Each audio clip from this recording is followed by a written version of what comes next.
All right, both of you, I know you're both itching to talk about the UK election.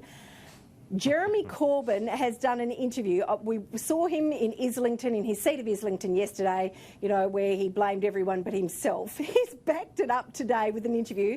This from the Telegraph, the UK Telegraph's website. Let's take a look. The party has developed a very serious, radical, yes, but serious and fully costed manifesto.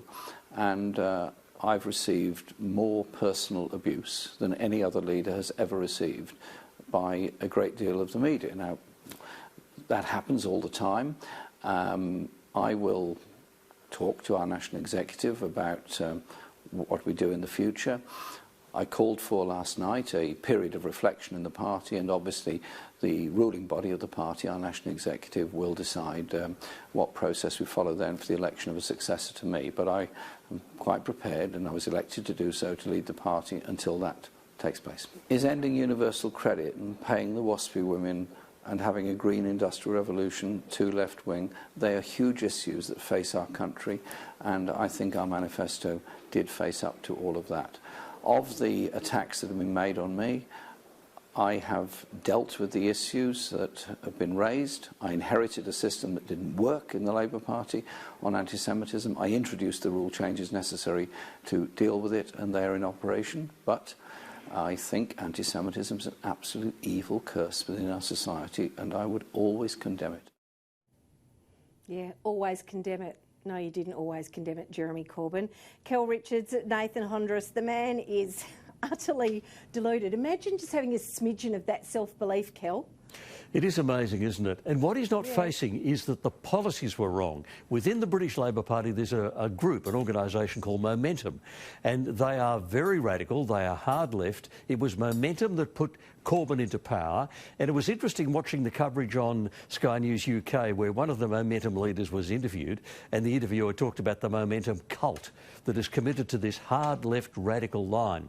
What's actually happened, and this is interesting, what's happened with British Labour is what's happened with left-wing parties around the world. That is, they've lost touch with, they've abandoned their traditional base. Because the Labour parties, the left-wing parties, Democrats in the United States, the ALP here, the Labour Party in Britain, came into being to represent people who worked in factories, who worked in mines, who were shop assistants, who drove buses, just ordinary workers. That's who they represented. Those people are basically socially conservative people. They don't want, you know, way out radical policies. They want to be looked after. Labour parties for a long time looked after them by working on getting their wages up, by making sure there was a social security safety net to catch them, that kind of thing. But around the world, and you see it in British Labour, they've abandoned those people and instead they've been captured by inner-city middle-class elites. Happened in Australia. We saw it with Shorten. You mentioned Shorten in your headlines. Shorten couldn't say anything about Adani, which will employ thousands of people, or coal mining generally, which employs thousands of Labour Party members, unionists, because he was the prisoner of the elite left-wing middle-class people in Sydney and Melbourne.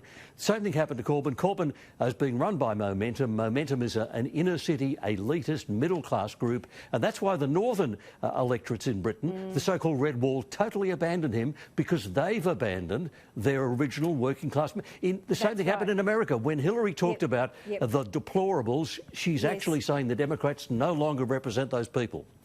That's absolutely right. Nathan, Kel is spot on. Before I go to you, and then we'll get to the front pages, but this is sort of, you know, breaking news out of the United Kingdom. I do just want to mention, Nathan, the Monster Raving Loony Party, and I do love that when both Boris Johnson and Jeremy Corbyn stood up in their constituencies when they were re-elected, they did have mad-looking people in costumes and people dressed as bins and hats and the whole bit. Nathan, I agree with Kel's summation of it. What I find staggering was that Corbyn said yesterday that, you know, he would hang around, he wouldn't take them to the next general election. You know, he was sort of saying he was going to choose his successor. Well, Labor MPs are coming out and saying no, no, no, no, no. What do you think is going to happen? Well, certainly you've got Labor MPs lining up to take over from Corbyn, but just on those comments that he made to the Telegraph, or that were reported on the Telegraph, it's always been an element of political leadership that you need to internalise the success and externalise the failure. So when something goes well, it's because I'm a genius. When things fall apart, it's because of all you idiots weren't doing your jobs. And look, I think that's really what you're seeing with Corbyn. But what he fails to grasp also is you need humility to lead a major political party.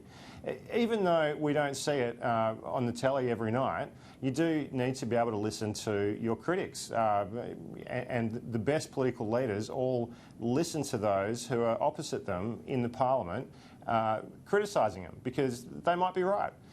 So Corbyn's just astonishing. And look, I'd say probably what he's more about now is trying to hang on for as long as he can to engineer the right circumstances for a successor from Momentum to take his place. They've not abandoned that socialist manifesto. They're happy with it. They believe it was Brexit that delivered the election to the Conservatives. You know, that was obviously a large element, but it wasn't entirely about Brexit. It was about their policies as well. And look, just on the numbers of seats that fell, even though they fell along those, those Leave jurisdictions, those Leave electorates, that doesn't explain all of it. No. Jane, can I volunteer a little comment at this point? Because the Brexit story is part of abandoning working class people. The people who voted Leave were mainly working class people. Yes, they wanted to protect their jobs and the jobs of their children, so they didn't want Polish plumbers and Czechoslovakian bricklayers to come in and take jobs from their family. Now, it wasn't racist, it was just sensible. I need to protect my family stuff. They voted Leave, and the trendy Londoners were against that, and Boris and Momentum are on the side of the trendy Londoners and don't care about working class people anymore. Yeah, Corbyn and Corbyn.